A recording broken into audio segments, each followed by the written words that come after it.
Yesterday back home on Dalal Street, we did see a dip of about 100 points from the highs of the day on the Nifty. The SGX Nifty is indicating a negative start for the trade. The mid-caps and the Nifty Bank was the one that outperformed the Nifty Bank, holding on to the 30,000 mark. Global cues not looking good once again, but the big cue domestically would be the expiry. To tell us all that and more, we have Sonia joining us. Sonia, what are you making of what took place over the last couple of days? Well, this 11,500 mark on the Nifty has been a bit of a hurdle, and that's what we saw yesterday as well. The Nifty failed to hold on to that level and in fact slipped about 100 odd points from the highs. The Bank Nifty though closed at record highs but ended, slightly off from the high point of trade. Now the important bit is that this continues to be a buy on dips market. Both FIs and DIs continue to buy. Yesterday we saw FIs buy almost 1,500 crores in the cash market. They've resumed their trend of about 1,100 to 1,500 odd crores. DIs as well have bought about 135 odd crores in the cash market after a while. So that is a sign that perhaps there's more upside to go.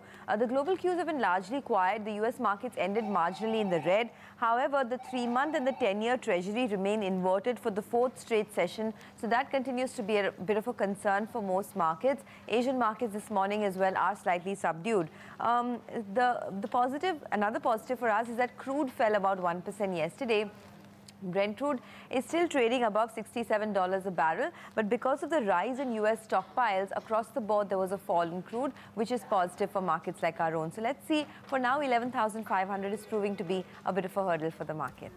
All right, Sonia, thanks a lot for that. But what are the stocks that you're watching out for in today's trade? Well, the Bank Nifty really has played its part in assuming leadership in the market. So yesterday, a lot of financial stocks hit new highs, whether it's Axis Bank, Bajaj Finance. Even in the consumption space, names like Titan, Bata have been hitting new highs.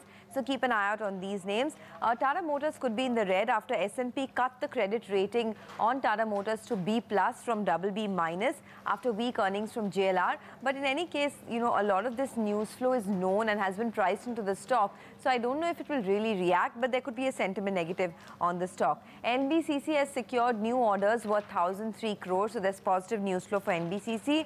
And Unichem Labs, the company has received a final approval for the Tadalafil tablets. So that could be another stock on your radar. All right, Sonia, thanks a lot for that. So those are the stocks we'll keep on our radar in today's trading session. But let's get on big market-wise. Neelkant Mishra, the equity strategist at Credit Suisse, says the solution to the problem of low liquidity is rate cuts, but he doesn't see the slowdown getting rectified, at least for the next 2 quarters. Take a look. M3 to GDP growth, so money supply as measured by M3, has lagged GDP growth for almost 2 years now. And so for the first 1 year or so of that, the reason was that the monetary base itself, basically M0, was not large enough. But starting September, when the NBFC crisis really started to blow up, I think credit creation has slowed down. It's actually stalled. There is a problem with money creation. I think the solution to this is rate cuts. I think minor cuts may not work. Thankfully, because inflation, even though it even rebounds to say 3.5% or so, there is still adequate room for rate cuts to happen. The global liquidity, there has to be a channel for it to come to India. And the first thing is that M0 growth right now, courtesy the OMOs that the RBI has done, is about 15%. So it's running well above nominal GDP growth. So I don't think M0 is a problem. The small and medium businessmen who need 100 crores, 200 crores of loans are not getting them. And this is a classic case of large organizations who have gone through a problem. So last 6-7 years, we were obsessed with the NPA problems in banks, bad loans. So till the NBFCs are not growing, and which is now, I don't think they will start growing in the next 3 months or 6 months.